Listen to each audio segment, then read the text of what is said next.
As a real estate investor, the property manager can make or break your business. I'm here to give you the 4 key components on what you should look for when finding a property manager. Before we dive into this information, I'm taking time away from my kids to make this video for you right now, so I'd really appreciate it if you like, subscribe, and commented on it. The first thing you're going to look at when you're talking to a property manager is what is their monthly service fee. Fees can range anywhere from 5 to 12% depending on the area and the management company. I caution you to not just go with the person because they're the cheapest. Property management is a really tough business. It's got a lot of overhead and it's hard to deal with tenants 24/7. So if they're not being well compensated, then they're not going to run your portfolio efficiently. I would say on average about 8% is normal for property management fees. Besides looking at what their monthly property management fee is, you have to dive into the other fees as well to figure out if they're going to charge you a little bit on the front end, what are they going to charge you on the back end to make up for that? So me personally, I'd rather pay a higher property management fee to a quality property management company and not get upcharged on the back end for lease ups and maintenance. Lease-up fees can depend on the property manager anywhere from half a month's rent to 1 month's rent. The questions you want to be asking them is what is their average vacancy rate and how fast do they lease up units? Because I would rather pay a 1-month lease-up fee if they can rent it out back to back versus charging a half-month lease-up fee and then I'm taking a 1-month vacancy because they're taking their time renting out units. Another question you need to be asking property managers is how their maintenance is billed. So I've seen property managers that outsource their entire maintenance staff and then charge you a 15% fee from running the project. Other property managers will have an in-house team that can handle things, and the questions you need to ask is what is your average hourly rate? So a handyman is gonna have a much different hourly rate than let's say an electrician or a plumber, and you can ask for a breakdown of what those charges are to get a realistic expectation of how they're gonna bill you. Property manager communication is one of the most important aspects when deciding to use a property manager. You need to ask them, how do they communicate? Do they use a portal system? Do they prefer text messaging, calling? Is there going to be one point of contact that I'm going to be working with that's going to handle everything for me? Is there going to be multiple contacts depending on if I've got a leasing question or a billing question or a repair question? How are they structured internally? And how is that going to work with me? Also, what is their response time with tenants? You can always go look up the property manager on review sites like Yelp or Google and see what the tenants are saying about them. If the tenants are saying that it's taking a week to do a common repair, then you know it's not an attentive property manager. How do you know when you're gonna fire your property manager? You know you should fire your property manager when you start having doubts about their ability and don't trust what they can do. How I ended up firing 2 property managers in 60 days. So we had our portfolio with our previous property manager for 7 years. We'd been through them with the good times and the bad times, the ups and the downs. We always had a really great working relationship to solve problems. But what happened was they started to outsource and silo their departments.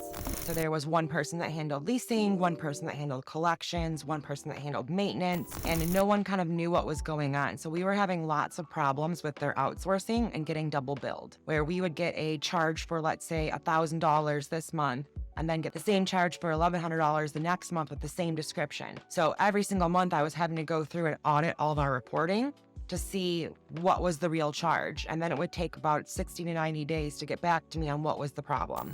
Another problem we had was that we were getting a lot of bills with no descriptions. So I remember one month we got over $5,000 in invoicing with no description of what the work was, and then had to go back and re-audit everything and then double check out all the repairs, all the maintenance, and figure out what happened. So after about 6 months of this going on back and forth with no resolve, I had to fire my property manager after 7 years. So I hired a new property manager, and during that process of figuring out if they were going to be a right fit, we had lots of conversations about their systems, their processes, and their billing. So I was told that this was going to be a great fit for me, right? That they had a strong communication process, lots of systems, lots of processes, and that it was going to be an easy takeover.